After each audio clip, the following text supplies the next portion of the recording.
Shalom Bapak Ibu yang diberkati Tuhan, senang saya bisa kembali menyapa Anda di channel ini. Firman yang akan saya sampaikan di hari ini saya beri tema secangkir air sejuk. Matius pasal yang ke-10 ayat 42, firman Tuhan berkata, "Dan barang siapa memberi air sejuk secangkir saja pun kepada salah seorang yang kecil ini, karena ia muridku, aku berkata kepadamu, sesungguhnya ia tidak akan kehilangan upahnya daripadanya." Saudara, pembicaraan mengenai apa yang namanya kemiskinan, maka tidak akan pernah ada habisnya.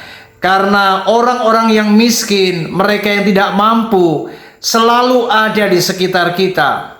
Nah, yang menjadi persoalan, banyak orang seringkali hanya bisa menghakimi orang lain. Sehingga mereka berkata, orang ini miskin karena memang ia pemalas. Orang ini miskin karena memang ia berbuat dosa.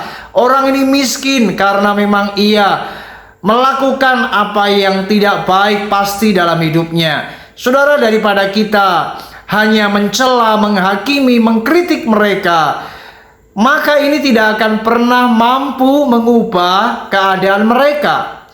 Nah, langkah yang paling baik atau perbuatan yang paling baik yang kita lakukan kepada mereka yang miskin, mereka yang memang membutuhkan pertolongan, maka kita seharusnya sebagai anak-anak Tuhan, kita wajib menolong mereka yang tidak mampu.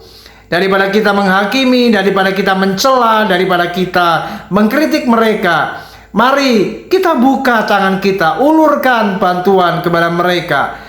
Karena sebenarnya Alkitab berkata secangkir air yang sejuk, maka dikatakan tidak akan pernah kehilangan upah. Orang-orang yang mengambil bagian di dalam mempedulikan orang-orang yang miskin, mereka yang menolong hamba-hamba Tuhan yang membutuhkan pertolongan, maka mereka tidak akan pernah kehilangan upah dari Tuhan. Artinya ketika kita melakukannya dengan kerelaan hati kita, kita mengasihi mereka yang membutuhkan dan kita melakukannya dalam ketaatan, saya percaya kita tidak akan pernah kehilangan upah dari Tuhan. Bahkan di sisi yang lain Alkitab berkata, siapa yang memperhatikan orang miskin, maka mereka memiutangi Tuhan. Artinya orang-orang yang menolong orang-orang yang lemah, maka mereka pasti akan mendapatkan balasan dari Tuhan. Mari belajar di setiap kesempatan. Jika Anda adalah orang yang mampu untuk menolong mereka yang ada di bawah garis kemiskinan, maka tolonglah mereka seberapa Anda bisa lakukan. Dan saya percaya Tuhan akan mengembalikan berlipat kali ganda atas apa yang kita tabur. Mari ingat, secangkir air sejuk itu sangat berarti karena mereka membutuhkan pertolongan dari kita. Tuhan Yesus memberkati kita. Shalom.